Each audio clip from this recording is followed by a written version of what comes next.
Chapter का नाम है भैया rotation motion.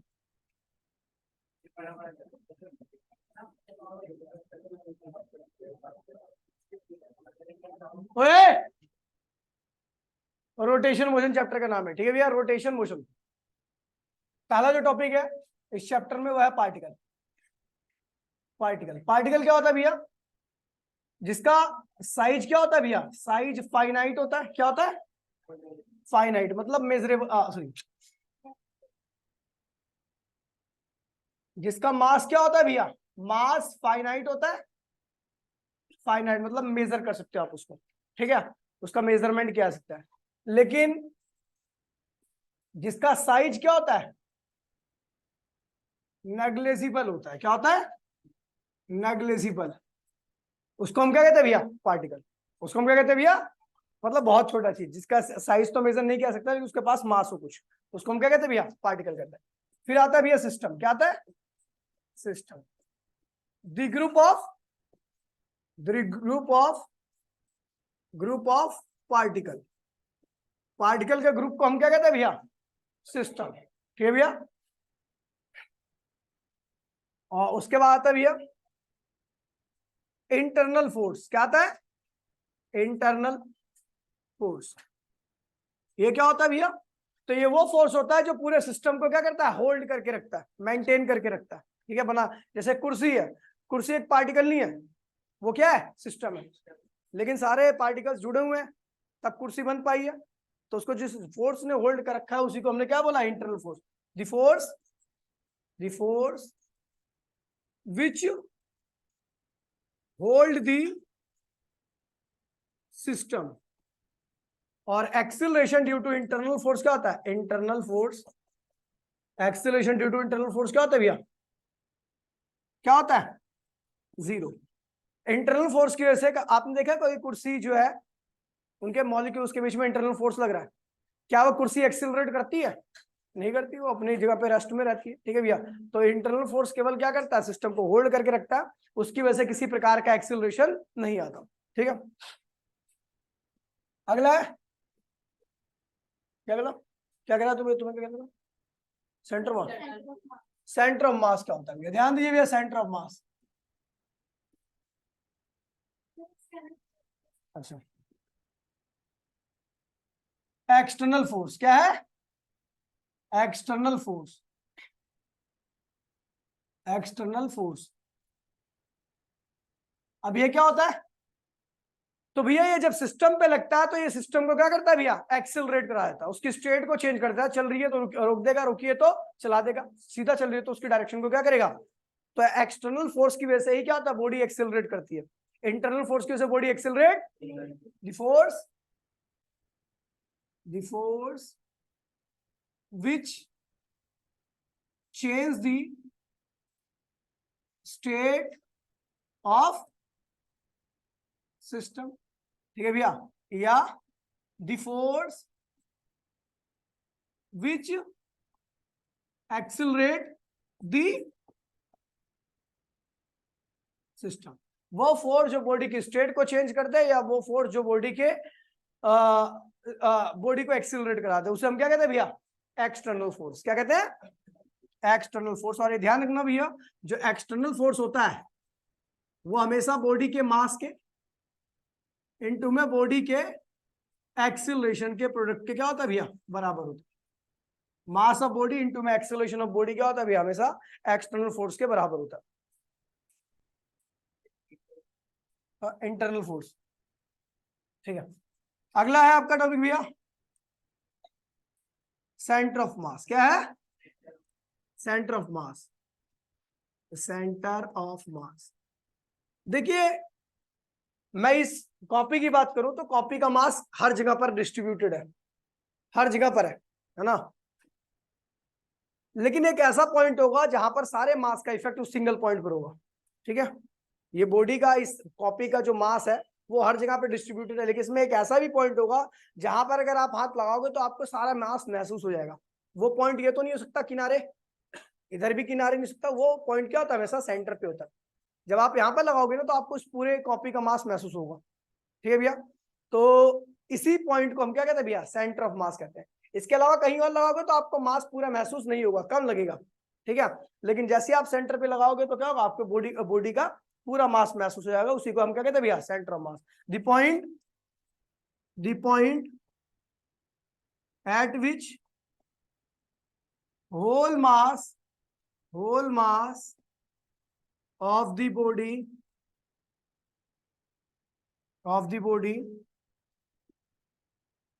is supposed to be concentrated। Body के अंदर वो पॉइंट जहां पर ये मान के चलाता है भैया बॉडी का पूरा मास लाई करता है, उसी को हम क्या कहते हैं भैया, सेंटर ऑफ मास कहते हैं, ठीक है भैया। एग्जांपल में तुम्हारे जैसे नोट्स लिखवाऊंगा, अलग लिखवा दूंगा काम का, ठीक है। एग्जांपल में भैया आपका है जैसे, ठीक है, ये है आपका रेक्टेंगल है, ये स्क्वायर है, तो इसके दोनों डायगोनल जहां पे काटते हैं वहीं पे क्या होगा, इसका सेंटर ऑफ मास होगा। ये ट्राइंगल है, इसके तीनों मीडियन जहां पे एक दूसरे को काटते हैं, मीडियन जानते हो ना, जहां पर काटेंगे वहां पर इसका सेंटर ऑफ मास होगा, ठीक है। ये आपका फिर मैंने बताया था आपका ये सर्कल है, यह स्फीयर है, इसका सेंटर ऑफ मास क्या होगा, यहाँ पर लाई करेगा। समझ गए भैया, ठीक है। ये यूनिफॉर्म बॉडी के लिए हो गया, क्या हो गया, यूनिफॉर्म बॉडी के लिए, जो बॉडी यूनिफॉर्म है। नॉन यूनिफॉर्म के लिए तो हम क्या करते हैं भैया, बॉडी को ऐसे लटकाते हैं, पहले ऐसे लटकाते हैं, यहां से एक लाइन खींच दो, फिर बॉडी को इसके अलांग लटका दीजिए, यहाँ पे ऐसे लटका दीजिए, फिर यहां से लाइन खींच दीजिए, जहां पे दोनों पॉइंट काटेंगे वही क्या होगा, इसका सेंटर ऑफ मास होगा।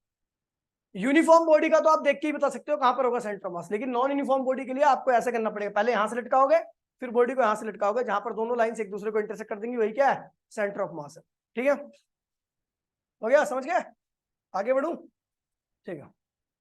अगला भैया प्रॉपर्टी ऑफ सेंटर ऑफ मास, ध्यान दीजिए भैया, property of centre of mass, property of centre of मास। पहली प्रॉपर्टी क्या है, velocity of center of mass, velocity of center of mass is equals to में velocity of body, velocity of, कह रहा है भैया जो बॉडी की वेलोसिटी होगी वही क्या होगी, सेंटर ऑफ मास की वेलोसिटी होगी। दूसरा, mass of centre of mass is equals to mass of body, कह रहा है भैया जो बॉडी का मास होगा वही क्या होगा, आपके सेंटर ऑफ मास का मास होगा। तीसरा, एक्सेलरेशन ऑफ सेंटर ऑफ मास बराबर में एक्सेलरेशन ऑफ बॉडी, जो बॉडी का एक्सेलरेशन होगा वही बॉडी के सेंटर ऑफ मास का भी एक्सेलरेशन होगा, ठीक है। चौथा, इफ बॉडी इज बैलेंस्ड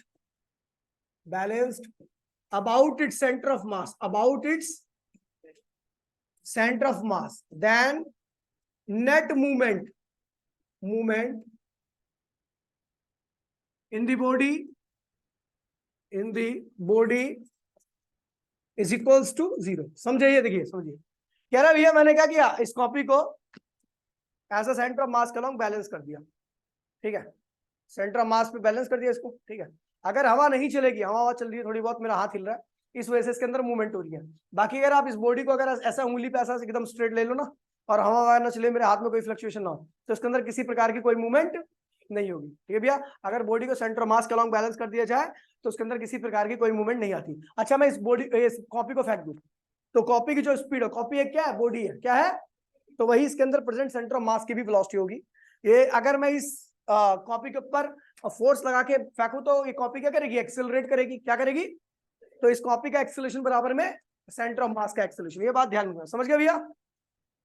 चलो अब देखिए पांचवा, यहां पर लिखा हुआ है फोर्स इक्वल्स टू में, जो फोर्स रहेगा आपको याद होगा भैया, वो किससे निकलता है, मास ऑफ बॉडी इनटू में एक्सेलरेशन ऑफ, या हम नॉर्मली लिखते हैं mass of centre of mass into में acceleration of centre of mass. Body पे लगा हुआ कुल फोर्स क्या होता है, बॉडी के मास और उसके एक्सेलरेशन के प्रोडक्ट के बराबर आता है, या फिर नॉर्मली हम कह सकते हैं सेंटर ऑफ मास का मास और उसका एक्सेलरेशन भी क्या देगा, हमें नेट फोर्स के बराबर ही वैल्यू देगा। समझ गए भैया। छठा, a body if external force is equals to में 0, अगर बॉडी के ऊपर किसी प्रकार का कोई एक्सटर्नल फोर्स नहीं लगेगा तो एक्सेलरेशन ऑफ सेंटर ऑफ मास भी क्या आएगा, 0 आएगा। अब आपको पता है एक्सटर्नल फोर्स एक्सेलरेट कराता है, अगर वही नहीं लगाऊंगा तो एक्सेलरेशन क्या होगा सेंटर ऑफ मास का, ये चीज ध्यान में रखना। ठीक है भैया, आगे बढ़ते हैं भैया। अब आते भैया सेंटर ऑफ ग्रेविटी क्या है, अगला टॉपिक का नाम है अपना centre of gravity. Centre of gravity,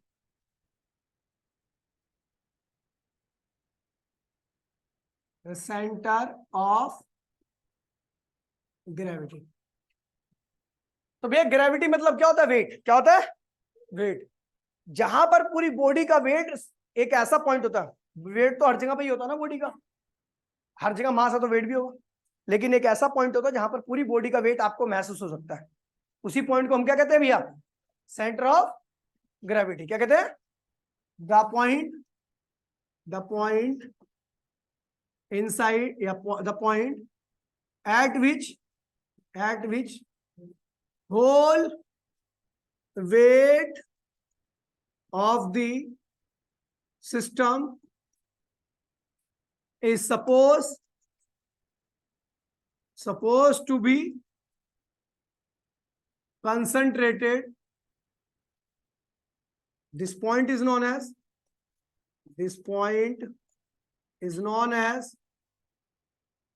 center of gravity. क्या कहते हैं इसे, यहां पर वेट महसूस होगा और सेंटर ऑफ मास में आपको मास पूरा, उसका मास का पूरा इफेक्ट वहीं पर मिलेगा। ठीक है भैया, आगे बढ़े। अब देखिए भैया, मैंने बताया था भैया फॉर स्मॉल बॉडी, छोटी बॉडी, फॉर स्मॉल बॉडी, अगर मैं छोटी बॉडी की बात करता हूं, जैसे एक स्पेयर हो गया, एक छोटा सा रेक्टेंगल हो गया, उस केस में सेंटर ऑफ मास, क्योंकि बॉडी छोटी है तो हर जगह पर ग्रेविटी क्या लगेगी, एक जैसी लगेगी, तो जो बॉडी का सेंटर ऑफ मास रहेगा ना, वही क्या होगी, सेंटर ऑफ ग्रेविटी रहेगी। स्मॉल बॉडी के लिए सेंटर ऑफ मास बराबर में सेंटर ऑफ ग्रेविटी होता है।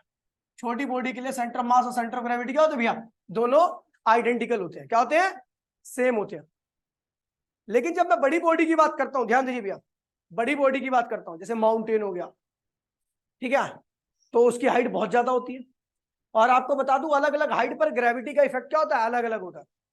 ऊपर वाले पोर्शन पर माउंटेन पे ग्रेविटी क्या लगेगी, अलग लगेगी, और नीचे वाले पोर्शन पर जो होगा वहां पर ग्रेविटी क्या लगेगी, अलग लगेगी। नीचे वाले पे ग्रेविटी ज्यादा, ऊपर वाले पे ग्रेविटी कम। ऊपर ग्रेविटी कम लग रही है, नीचे ग्रेविटी ज्यादा लग रही है, यानी नॉन यूनिफॉर्म डिस्ट्रीब्यूशन हो रहा है। क्या हो रहा है, जब चीजों का नॉन यूनिफॉर्म डिस्ट्रीब्यूशन होता है तो वो सेंटर पे नहीं आती, नीचे आ जाती है। आपको पता ना, एक रास्ता है, एक रास्ते को एक तगड़ा बंदा खींच रहा है, एक कमजोर बंदा खींच रहा है, तो रिजल्ट कहां जाएगा, तगड़े वाले की तरफ। तो नीचे ग्रेविटी क्या लग रही है, ज्यादा लग रही है, ऊपर ग्रेविटी कम ली है, तो रिजल्ट जो होगा सेंटर ऑफ ग्रेविटी कहां आएगा, नीचे की तरफ आएगा। क्या आएगा, तो for large body such as mountain centre of gravity little below the centre of mass. कह रहा भैया बड़ी बॉडी के लिए सेंटर ऑफ मास क्या होती है भैया, सेंटर ऑफ ग्रेविटी जो होती है सेंटर ऑफ मास से थोड़ा क्या होती है, नीचे होती है, क्योंकि सेंटर ऑफ मास पे क्या होता है भैया, ग्रेविटी का इफेक्ट नहीं होता। मास पे कोई, मास और ग्रेविटी अलग अलग चीज है, लेकिन जब मैं ग्रेविटी की बात करूंगा तो भैया ग्रेविटी क्या है, फोर्स है। ऊपर वाले पोर्शन पर फोर्स क्या लग रहा है, कम लग रहा है, नीचे वाले पर, तो जहां पर रिजल्ट ज्यादा रहेगा वहीं पर ग्रेविटी क्या होगी, शिफ्ट रहेगी, सेंटर वहीं पर क्या होगा, शिफ्ट रहेगा। तो कहां शिफ्ट रहेगा, नीचे की तरफ, क्योंकि नीचे ग्रेविटी ज्यादा लगती है। ठीक है भैया, ठीक है, तो ये ध्यान रखना, माउंटेन वगैरह के लिए सेंटर ऑफ मास अगर ये होगा तो सेंटर ऑफ ग्रेविटी क्या होगी,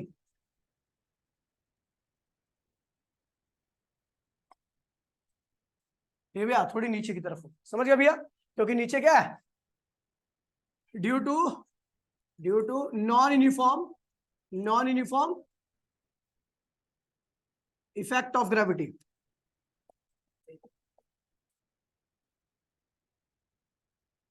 ग्रेविटी का इफेक्ट क्या है भैया, नॉन यूनिफॉर्म है, इसीलिए क्या होता है भैया, थोड़ा सा ऊपर वाले पोर्शन में ग्रेविटी कम, नीचे वाले पे ज्यादा, तो सेंटर रिजल्ट कहां पे आएगा, नीचे की तरफ आएगा। समझ गए भैया? आगे बढ़ू, बड़े अगला देखिए। अच्छा ये वाला का एग्जांपल देता हूं मैं आपको। छोटी बॉडी जैसे होगी आपकी रेक्टेंगल, जैसे होगी आपकी ट्राइंगल, जैसे आपका आपका हो गया सर्कल। तो इनमें सेंटर मास और सेंटर ऑफ ग्रेविटी क्या होता है? एक ही पॉइंट होता है। समझ गए भैया? क्योंकि छोटी है, हर जगह पर ग्रेविटी क्या होगी? एक जैसी लगी। ठीक है, तो इसलिए रिजल्ट क्या होता है? एकदम सेंटर पे ही होता है। ठीक है, हाँ ट्राइंगल बड़ा है, बहुत बड़ी बॉडी होती है। ठीक है भैया, अगला आ रहा है भैया, भाई प्लीज ध्यान दीजिए, अब इसे ध्यान से समझना। ठीक है भैया, ये आने जा रहा है भैया centre of mass of two system particle. एक पार्टिकल होता है तो सेंटर ऑफ मास उसी के अंदर रहता है। पार्टिकल हमेशा कैसा होता है? स्फेरिकल लेते हैं। कैसे लेते हैं? तो उस पार्टिकल का जो सेंटर ऑफ मास होता है वो हमेशा उसके अंदर होता है, एक पार्टिकल में। लेकिन अगर दो पार्टिकल जोड़ दूं तो क्या होगा? अगर एक पार्टिकल है तो सेंटर ऑफ मास उसके अंदर रहेगा, लेकिन अगर उस सिस्टम में दो पार्टिकल है तो सेंटर ऑफ मास कहां पे होगा? ना उसके अंदर ना उसके अंदर, कहां होगा? बीच में। कहां होगा? तो सेंटर ऑफ मास क्या होगा? बड़ी जो दो सिस्टम ऑफ पार्टिकल होता है वो उनके बीच, जैसे डंबल होता है। डंबल, अगर एक डंबल लोगे तो सेंटर मास उसके अंदर रहेगा, डंबल का एक पोर्शन लोगे। लेकिन डंबल बना दोगे उसे तो क्या होगा? सेंटर मास उस रॉड पे आ जाएगा बीचों बीच। समझ गए? ठीक है, अब देखिए भैया, हम जो डेरिवेशन करने आ रहे हैं वही है भैया centre of mass of two system of particle. क्या है? Centre of mass of two system particle. Centre of mass of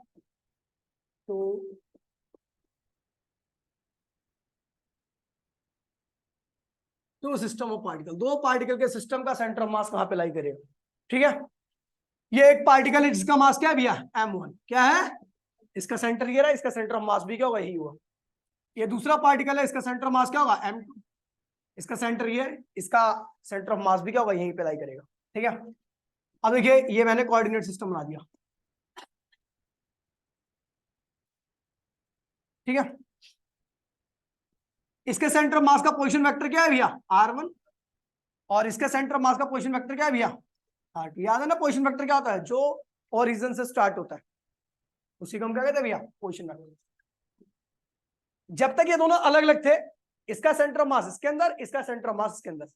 अब मैंने दोनों को जोड़ दिया तो सेंटर ऑफ मास कहां पे आएगा? बीच में।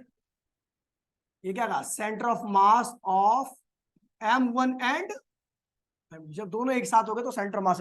और इस सेंटर मास का पोजीशन वेक्टर क्या हो गया? Capital R. क्या है? यहां पर लिख देता हूं भैया, आर क्या है? Position vector of centre of mass of m1। m1 का सेंटर ऑफ मास का पोजीशन बता रही है ओरिजिन के रिस्पेक्ट में। r2 क्या है? भाई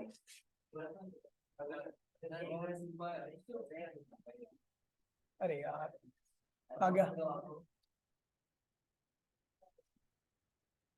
आ गया यार।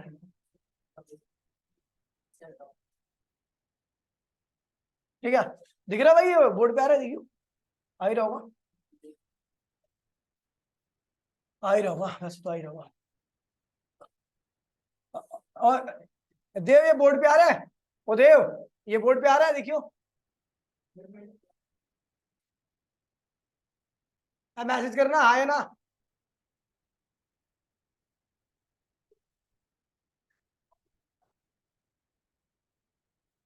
ठीक है, देखिए भैया, r2 क्या है भैया?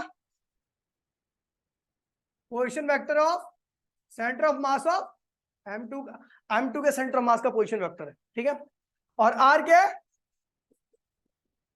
Position vector of centre of mass of m1 and m2।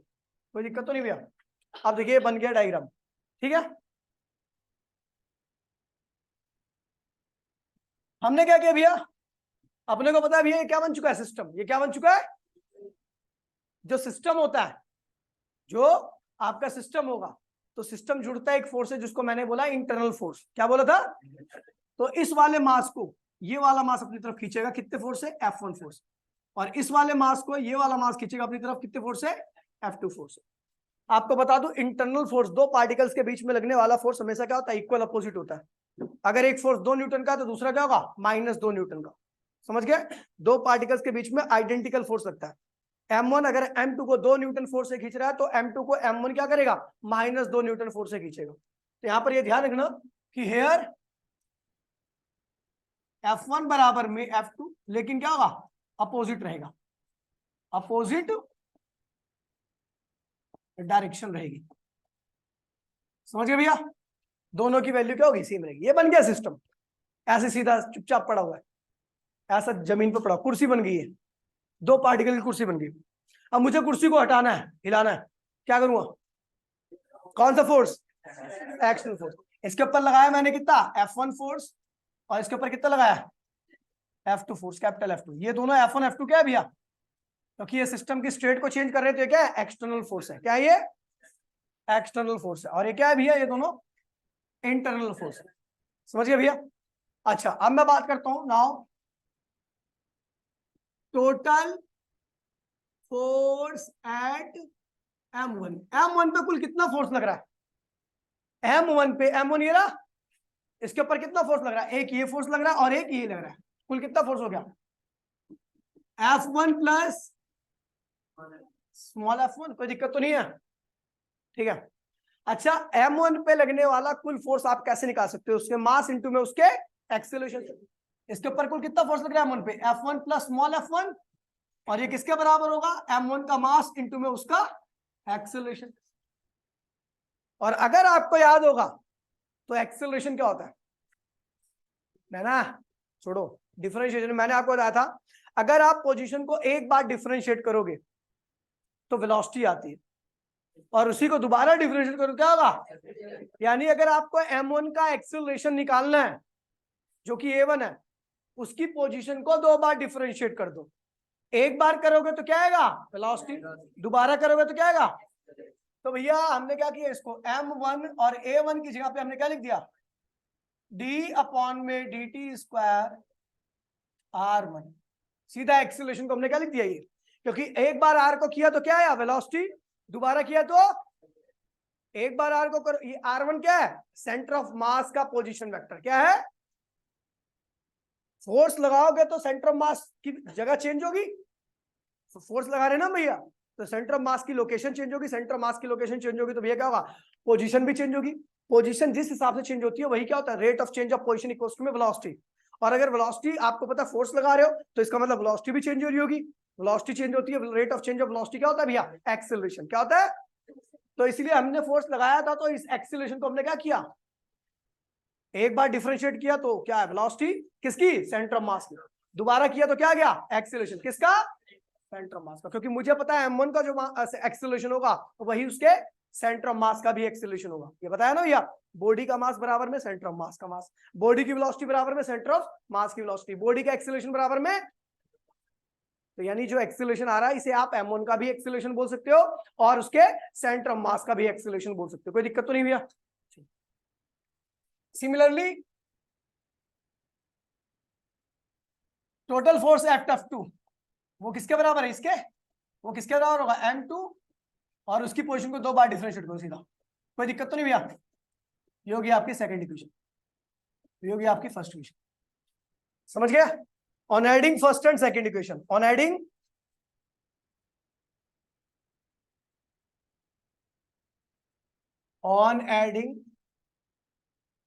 First and second equation.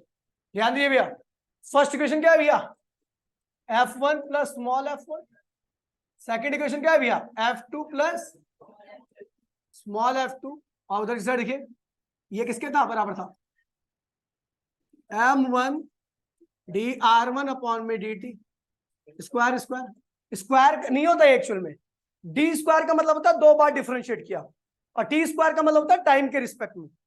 Air को दो बार डिफरेंशिएट किया किसके रिस्पेक्ट में, टाइम के रिस्पेक्ट में, क्या आया, एक्सेलरेशन।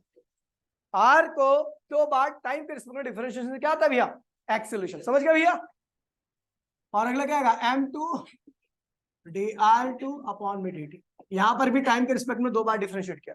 ये भैया ये दोनों क्या हुए, कैंसिल हो गए, क्योंकि आपको पता है F1 बराबर में F2, लेकिन अपोजिट होता है, ये F1 और ये क्या आ गया भैया, बराबर में क्या हुआ, dt स्क्वायर, दोनों में से कॉमन ले लो, अंदर क्या बचेगा, M1 R1 और M2 R2। समझ गए भैया। अब आपको पता है भैया ये क्या है, टोटल एक्सटर्नल फोर्स, ये क्या है भैया, पूरे सिस्टम पे लगा कुल एक्सटर्नल फोर्स है, वो क्या होगा, M1R1 plus M2R2।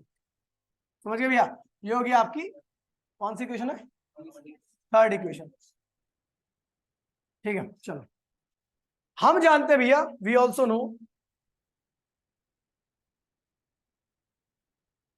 Total external force बराबर में क्या होता है, सिस्टम, मैंने बोला कुल एक्सटर्नल फोर्स क्या होता है, मास ऑफ बॉडी या mass of centre of mass into में acceleration of centre of mass, याद है, mass of centre of mass क्या होगा, पूरी बॉडी का जो सेंटर ऑफ मास है, और आपको पता पूरी बॉडी का सेंटर ऑफ मास क्या है, M1 प्लस, ये ना पूरी बॉडी का मास जो हमारे सिस्टम बना है, और पूरे सेंटर ऑफ मास का एक्सीलरेशन क्या होगा, तो सेंटर ऑफ मास की पोजीशन क्या है भैया, देखिए सेंटर ऑफ मास की पोजीशन क्या है, R। अगर मुझे सेंटर ऑफ मास का एक्सीलरेशन निकालना तो उसकी पोजीशन को दो बार फिर क्या करूं, टाइम के रिस्पेक्ट में डिफरेंशिएट कर दूं, हो गया, ये होगी फोर्थ इक्वेशन। आपको पता है टोटल फोर्स की वैल्यू, ये टोटल फोर्स की वैल्यू दोनों आपस में क्या होंगी, बराबर होगी, from first and second equation क्या कहता है भैया, M1R1 प्लस M2R2 बराबर में M1 प्लस M2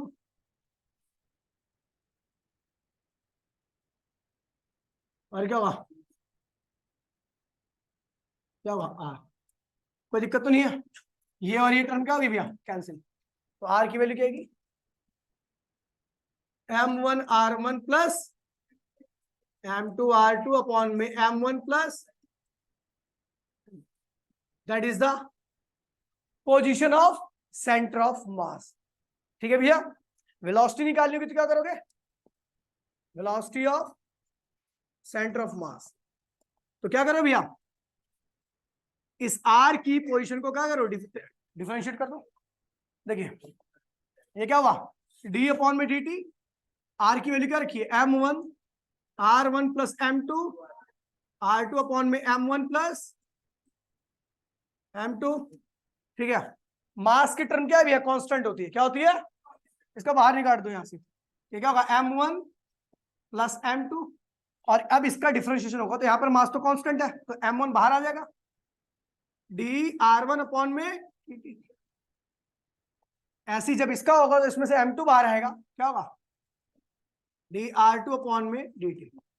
तो भाई जी इसको सॉल्व कीजिए, आगे अपना आने वाला है velocity of centre of mass, क्या आ गई भैया, M1, ये क्या आ जाएगा भैया, dR1 अपॉन में dt क्या होगा, V1, M2 dR2 अपॉन में dt क्या होगा, V2, नीचे कुल क्या होगा, मास, M1 V1 M2 V2 upon में M1 प्लस M2। कोई दिक्कत तो नहीं भैया, अगर आपको सेंटर ऑफ मास का एक्सेलरेशन निकालना तो ये है। फिर आता है भैया acceleration of centre of mass, क्या आता है, एक्सेलरेशन ऑफ सेंटर ऑफ मास कैसे निकालेगा भैया, तो वेलोसिटी के सेंटर ऑफ मास की वेलोसिटी को क्या करें भैया, डिफरेंशिएट कर दो, तो सेंटर ऑफ मास की वेलोसिटी क्या रखी है, M1 V1 plus M2 V2 upon में M1 प्लस M2। तो भैया एक बार क्या हुआ, कांस्टेंट टर्म में बाहर निकल गई, M1 प्लस M2, इसको करोगे तो M1 क्या होगा, बाहर आएगा, dV1 अपॉन में dt, और इसको करोगे तो क्या होगा, M2 बाहर आएगा, dV2 अपॉन में dt। कोई दिक्कत तो नहीं भैया, तो ये आ गया acceleration of centre of mass, क्या आ गया, M1 dV1 अपॉन में dt क्या होता है भैया, A1, क्या होता है भैया, A1, M2 dA2 अपॉन में क्या होगा, A2 अपॉन में M1 प्लस M2। ये हो गया एक्सेलरेशन ऑफ सेंटर ऑफ मास। अच्छा इस फॉर्मूले को थोड़ा समझो कि मतलब यूज क्या है इसका। देखिए अगर आपको भैया पहला मास दे रखा है M1, बाहर मिलते हैं भी थोड़ी देर, भैया तेरे को मारूंगा बेटा आज, पता लग जाएगा, बता इसको क्यों, योगांग बता दे, रोटेशन में नहीं आया तू, पिटेगा तो ही फिर, चल ठीक। देखिए भैया आपको एक पार्टिकल दे रखा है, उसका पोजीशन दे रखा है, एक सिस्टम का दूसरा पार्टिकल का मास दे रखा है और उसकी पोजीशन दे रखा है, बोल रखा है कि सिस्टम इन पार्टिकल से जो सिस्टम बना उसका सेंटर ऑफ मास निकालिए। तो क्या करोगे, पहले का मास उसकी पोजीशन, दूसरे वाले पार्टिकल का मास उसकी पोजीशन, अपॉन में कुल मास क्या हुआ, ये जो सेंटर ऑफ मास है उन दोनों पार्टिकल के सिस्टम का वो आ जाएगा। अगर if particle consist, if system consist n particle, अगर पार्टिकल की संख्या कितनी भैया एन है, तो इसका सेंटर ऑफ मास कैसे आएगा, तो m1 r1 m2 dot dot dot dot dot mn। अभी इस फॉर्मूले का भी मतलब समझ में आ जाएगा आपको। अपॉन में कुल मास क्या होगा, m1 m2 dot dot dot dot. ठीक है भैया, कहने का क्या मतलब है भैया, अगर मान लीजिए 3 पार्टिकल है सिस्टम में, कितने पार्टिकल है, सेंटर ऑफ मास पूछ दिया तो पहले पार्टिकल उसका पोजीशन वेक्टर, दूसरा पार्टिकल उसका पोजीशन वेक्टर, तीसरा पार्टिकल, सबको जोड़ दो डिवाइड बाय कुल मास, उस 3 पार्टिकल के सिस्टम का सेंटर ऑफ मास आ जाएगा। कितने पार्टिकल हो, बिल्कुल सेम इसी पैटर्न में चलना, तो भैया ये क्या आएगा, centre of mass of this system. समझ गए भैया। अब वेलोसिटी निकालनी है, क्या निकालनी है भैया, अपने को वेलोसिटी निकालनी है। भैया क्या करेंगे भैया, अगर पहला पार्टिकल दे रखा है उसकी सेंटर ऑफ मास की वेलोसिटी रखिए, तो दूसरा पार्टिकल दे रखा है उसके सेंटर ऑफ मास की है उसकी वेलोसिटी रखिए। बोलेगा इनके सेंटर ऑफ मास की वेलोसिटी क्या होगी, तो भैया क्या करोगे, m1 v1 plus m2 v2। अभी क्वेश्चन करेंगे बहुत सारे, n पार्टिकल की क्या होगा, n पार्टिकल की, अगर n पार्टिकल हो तो centre of velocity of centre of mass क्या होगी, m1 v1 dot dot dot mn vn, rn कहां से आएगा सुअर, अपॉन में m1 प्लस m2, तो लिख ही नहीं रहा मैं, ध्यान ही नहीं इतना पढ़ाई में। ठीक है, समझ गया। एक्सेलरेशन निकालना है तो भैया पहला पार्टिकल उसका एक्सेलरेशन, दूसरा पार्टिकल उसका एक्सेलरेशन, ऐसा करोगे भैया आएगा सेंटर ऑफ मास का कुल एक्सेलरेशन। ठीक है, और N particle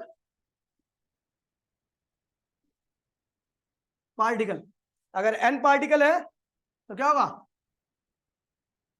acceleration of centre of mass क्या होगा, m1 a1 plus dot dot dot dot mn an upon में m1 plus dot dot dot dot.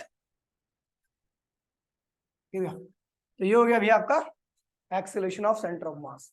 ठीक है भैया, समझ गए भैया। अब इसके ऊपर क्वेश्चंस भी बहुत सारे आते हैं, बहुत सारे क्वेश्चंस आते हैं। ठीक है, अब मान लीजिए 1 डायमेंशन बॉडी है, बॉडी कैसी है, 1D बॉडी, यानी स्ट्रेट लाइन में, तो उसके सेंटर ऑफ मास के कोऑर्डिनेट्स के पास या तो x होगा या y होगा या z होगा। ठीक है, अगर 2D बॉडी है तो उसके सेंटर ऑफ मास पे x के कोऑर्डिनेट भी होंगे और y के कोऑर्डिनेट भी होंगे, और अगर 3D बॉडी है तो उसके सेंटर ऑफ मास के कोऑर्डिनेट x भी होगा y भी, और कैसे निकालेंगे, तो x, अगर आपको x निकालना है, x का सेंटर ऑफ मास निकालना है, 1D बॉडी है तो 1D बॉडी के लिए तो कोई दिक्कत नहीं है, चलो कराइए। तो 1D body, centre of mass of 1D body, अगर ए 1 डायमेंशन बॉडी है तो केवल यहां पे लिखाओगे, निकालोगे एक्सियम, क्या निकालोगे, और अगर 2D बॉडी है 2D तो क्या लिखाओगे, एक्सियम भी निकालोगे वाईसीएम भी निकालोगे। ठीक है, और अगर 3D बॉडी है तो वे क्या निकालोगे, एक्सियम वाईसीएम और जेडसीएम। अब ये एक्सियम क्या है, ये एक्सियम क्या है, तो भैया देखिए m1 x1 dot dot dot dot mn xn upon में m1 प्लस mn, ये क्या हो गया, x के अलॉन्ग का सेंटर ऑफ मास आ जाएगा। अच्छा, ये निकालना तो भैया यही निकालना होगा, एक्सियम निकालने के लिए तो अपने पास फॉर्मूला क्या है भैया, ये क्या होगा, m1 x1 mn xn upon में m1 प्लस mn, वाईसीएम निकालना होगा तो क्या होगा, m1 y1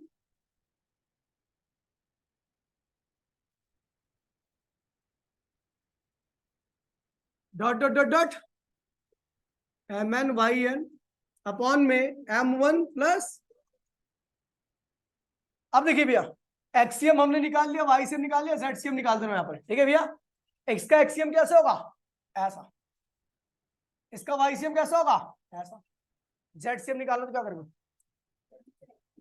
M1 Z1 Mn Z upon में M1। ठीक है, क्वेश्चन करेंगे ये चीजें और अच्छे से। वेलोसिटी समझ गया भैया, एक्सीलरेशन बिल्कुल वैसे ही होगा जैसे हमने पीछे किया। ठीक है भैया, तो जिसको कहीं नहीं आना वो कॉपी करेगा, तुम्हें भी कहीं नहीं आना तुम कॉपी करोगे। नहीं नहीं बेटा कहीं नहीं, कोई बात नहीं, कोई बात नहीं, पढ़ाई जिसमें। चलो भैया टाटा बाय बाय, जय हिंद जय भारत।